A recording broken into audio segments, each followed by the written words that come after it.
नमस्कार, मैं कैलाश शर्मा एक बार फिर उपस्थित हूं आपके सामने कक्षा 10 संस्कृत टर्म 2 का हल प्रश्न पत्र लेकर। तो आइए शुरुआत करते हैं प्रश्न पत्र हल करने की। सबसे पहले खंड क अपठित गद्यांश दिया है, हम चर्चा करेंगे केवल प्रश्नोत्तर की। पहला प्रश्न है, एक पदेन उत्तरत, एक शब्द में उत्तर दीजिए। वर्तमान युगस्य जीवनम किम वर्तते, वर्तमान युग का जीवन क्या है। चल भाषी यंत्रम यानी मोबाइल फोन। के सरलतया वाहनम प्राप्नुवन्ति, कौन सरलता से वाहन प्राप्त करते हैं। जनाः एतत् यंत्रम का भी मनोरंजनम चापि करोति, यह यंत्र यानी ये मोबाइल फोन किन किन से मनोरंजन करता है, तो क्रीड़ा भी। अगला प्रश्न है, पूर्ण वाक्येन लिखत, अद्य चल भाषी यंत्रेण का प्रभाविता वर्तते, आज मोबाइल फोन से क्या प्रभावित है। अद्य चल भाषी यंत्रेण अस्माकं जीवन शैली प्रभाविता वर्तते,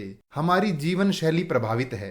अधुना वार्ता कई ही सुकरा भवति, आजकल बातचीत किस चीज से आसान होती है। अधुना ईमेल फेसबुक व्हाट्सएप माध्यमै वार्ता सुकरा भवति, ईमेल फेसबुक व्हाट्सएप आदि से बातचीत आसान होती है। के एतस्य यंत्रस्य दासाः अभवन्, कौन मोबाइल फोन के दास यानी गुलाम हो गए हैं। बालाः वृद्धाः युवकाः, बच्चे बूढ़े जवान सभी मोबाइल यंत्र के यानी मोबाइल फोन के गुलाम हो गए हैं। अस्य अनुच्छेदस्य शीर्षकम, तो इसका शीर्षक है चल भाषी यंत्रस्य महत्वम, मोबाइल फोन का महत्व। यथा निर्देशम उत्तरत, पहला है करोति, इस क्रिया का कर्ता कौन है, तो यंत्रम। सुकरा, इस शब्द का विशेष्य क्या है, वार्ता। हितकरम, इस शब्द का पर्यायवाची क्या है, श्रेयस्करम। और कठिनतया, इस पद का विलोम शब्द क्या है, सरलतया।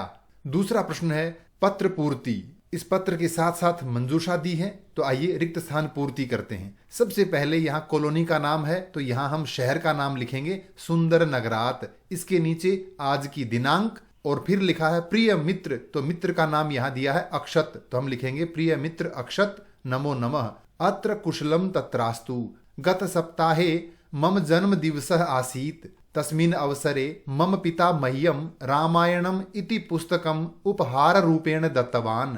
अद्यत्वे अहं तत् पुस्तकं मनोयोगेन पठामि, अतः अधुना त्वां प्रति पुस्तक विषये लेखितुम् इच्छामि।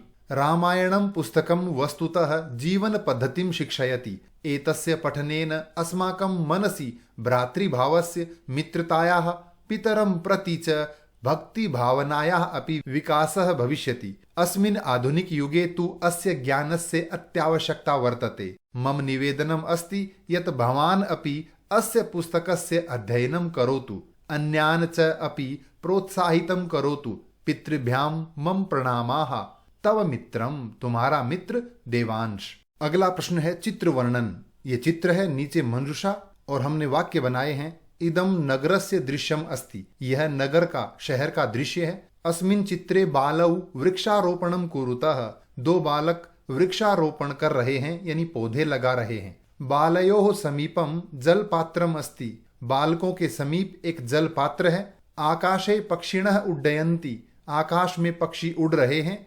वृक्षारोपणेन बालौ प्रसन्नौ स्तः, वृक्षारोपण के द्वारा बालक खुश हैं। आगे है अनुच्छेद लेखन, जो प्रश्न 3 के अथवा में दिया है। विषय है पर्यावरण, नीचे मंजूषा और हमने वाक्य बनाए हैं। अस्माकं जीवने पर्यावरणस्य अत्यधिक महत्वम् अस्ति, हमारे जीवन में पर्यावरण का अत्यधिक महत्व है। जीवनस्य कृते ऑक्सीजन अति आवश्यकम अस्ति, जीवन के लिए ऑक्सीजन बहुत जरूरी है। वृक्षाः अस्मभ्यं ऑक्सीजनम ददति, पेड़ हमें ऑक्सीजन देते हैं। पर्यावरण संरक्षणार्थम वृक्षारोपणम आवश्यकम अस्ति, पर्यावरण संरक्षण के लिए पेड़ लगाना बहुत जरूरी है। अतः वयम पर्यावरण संरक्षणार्थम जागरूकाः भवेम, इसलिए हमें पर्यावरण संरक्षण के लिए जागरूक होना चाहिए। अगला प्रश्न है अनुवाद। पहला है लिपिक अपना कार्य करता है, लिपिकः स्वकार्यम करोति। दो किसानों ने खेत जोता था, तो दो किसानों ने यानी कृषकौ क्षेत्रम अकर्षताम, मैं आलस्य का त्याग करूंगा। अहम आलस्यम तक्ष्यामि, तुम सब मिलकर गीत बोलो, बोलो यानी गाओ। यूयम मिलित्वा गीतम गायत, हमें रोज व्यायाम करना चाहिए। वयम प्रतिदिनम व्यायामम कुर्याम, सफलता परिश्रम का परिणाम है। सफलता परिश्रमस्य परिणामः अस्ति। कल मोहन कहाँ था? ह्यः मोहनः कुत्र आसीत्? अगला प्रश्न है पठित अवबोधनम। ये एक गद्यांश दिया है। अब चर्चा करेंगे इसके प्रश्नोत्तर पर। एक पदेन उत्तरत। अभियुक्तः कया क्रंदति स्म? अभियुक्त किस चीज के कारण रो रहा था? भार वेदनया, बोझ के कारण। कह उच्चई अहसत? कौन जोर से हंसा? आरक्षी। उभौ शवम आनीय कुत्र स्थापितवन्तौ? दोनों ने शव को लाकर कहाँ रखा? चत्वरे, उस चबूतरे पर। पूर्ण वाक्य में उत्तर वाले प्रश्न हैं। क्रंदनम निशम्य मुदितः आरक्षी किम उवाच? रोना सुनकर आरक्षी क्या बोला? क्रंदनम निशम्य मुदितः आरक्षी उवाच, रे दुष्ट, तस्मिन् दिने त्वया हम चोरिताया मंजूषायाः गृह्णात् वारितः। इदानीं निजकृत्यस्य फलं भुङ्क्ष्व। अस्मिन् चौर्याभियोगे त्वं वर्षत्रयस्य कारादण्डं लप्स्यसे। दूसरा है केन पुनस्तौ घटनायाः विषये वक्तुम् आदिष्टौ? दोनों को घटना के बारे में फिर से बताने के लिए किसने आदेश दिया? तो न्यायाधीशेन पुनस्तौ घटनायाः विषये वक्तुम् आदिष्टौ। न्यायाधीश ने आदेश दिया। तीसरा है यदा आरक्षिणी निज पक्षम प्रस्तुतवती तदा किम आश्चर्यम अघटत? यदा आरक्षिणी निज पक्षम प्रस्तुतवती तदा शवः प्रावारकम अपसार्य न्यायाधीशम अभिवाद्य निवेदितवान। अगला प्रश्न है पठित पद्यांश। यह है श्लोक और श्लोक आधारित प्रश्न है। एक पद में उत्तर वाले प्रश्न। नरः किम उद्देश्य प्रकुप्यति? व्यक्ति किसको उद्देश्य करके क्रोधित होता है? निमित्तम। कोपस्य निमित्ते समाप्ते सति किम सह जनः प्रसीदति? कारण के समाप्त होने पर क्या वह व्यक्ति प्रसन्न होता है? आम, हाँ। कीदृशम मनः न प्रसीदति? किस प्रकार का मन प्रसन्न नहीं होता है? अकारण द्वेषी, बिना कारण क्रोध करने वाला। पूर्ण वाक्य में उत्तर वाले प्रश्न हैं। यह निमित्तम उद्देश्य प्रकुप्यति सह कदा प्रसीदति? जो किसी कारण से गुस्सा होता है वो कब खुश होता है? यह निमित्तम उद्देश्य प्रकुप्यति सह निमित्तस्य अपगमे प्रसीदति। वो उस कारण के समाप्त होने पर प्रसन्न हो जाता है। जनाः कीदृशं जनम परितोषयितुं न शक्नुवन्ति? लोग किस प्रकार के व्यक्ति को खुश नहीं कर सकते? अकारण द्वेषी मनः यस्य जनाः तं परितोषयितुं न शक्नुवन्ति। जो बिना कारण क्रोध करता है उसे कोई खुश नहीं कर सकता। अत्र कस्य अपगमस्य वर्णनम अस्ति? यहाँ किसके दूर होने की बात कही गई है? अत्र निमित्तस्य अपगमस्य वर्णनम अस्ति। यहाँ निमित्त के अपगम यानी दूर होने की बात कही गई है। अगला है पठित नाट्यांश। सबसे पहले एक पद में उत्तर वाले। कस्य दृश्यम अस्ति? किसका दृश्य है? तो उत्तर है वनस्य, वन का।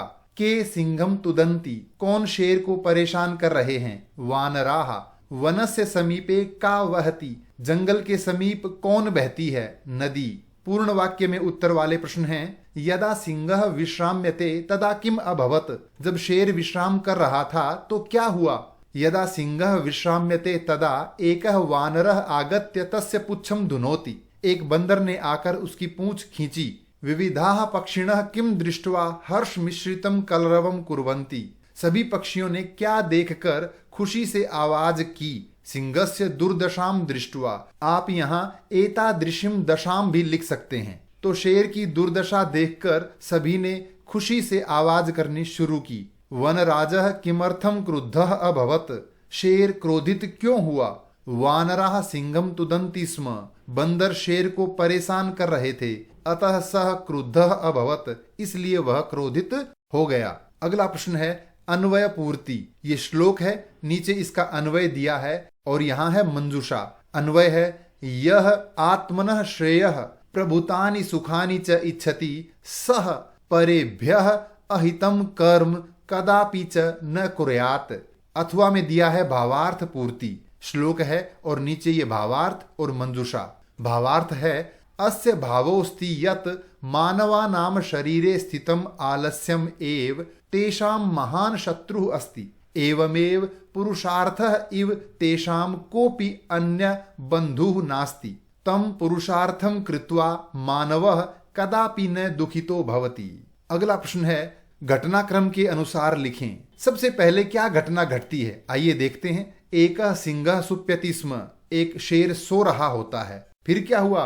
वानराः तम तुदन्ति स्म, बंदर उसे परेशान कर रहे थे। सर्वे प्राणिनः इदं दृष्ट्वा सिंहम राज्ञः पदाय अयोग्यम मन्यते। शेर की ये हालत देखकर सभी उसे राजा के पद के लिए अयोग्य मानते हैं। इसके बाद क्या होता है? सर्वे प्राणिनः परस्परम विवादम कुर्वन्ति, सभी आपस में झगड़ते हैं और आत्मानम योग्यम च कथयन्ति, और खुद को योग्य बताते हैं। इसके बाद क्या होता है? कोपि पशु राजा न भविष्यति अपितु पक्षी एव राजेति निश्चितम अभवत। कोई पशु राजा नहीं बनेगा, कोई पक्षी ही राजा होगा, ये निश्चय होता है। इसके पश्चात ततः प्रकृति माता प्रविशति, इसके बाद प्रकृति माता आती हैं, सभी से कहती हैं सर्वेषां प्राणिनाम यथा समयम महत्वम विद्यते, सभी प्राणियों का समय समय पर अपना अपना महत्व है। और अंत में कहती हैं यूयम मिलित्वा एव मोदध्वम, तुम सब मिलकर प्रसन्न रहो, जीवनम च रसमयम कुरुध्वम, और जीवन को आनंदित करो। ये मैंने यहाँ सभी वाक्यों को क्रम में लिख दिया है। तो ये था कक्षा 10 संस्कृत का टर्म 2 का प्रश्न पत्र जो आज हमने हल किया। इस प्रश्न पत्र से संबंधित कोई भी प्रश्न हो तो कृपया कमेंट्स में लिखकर अवश्य पूछें। धन्यवाद।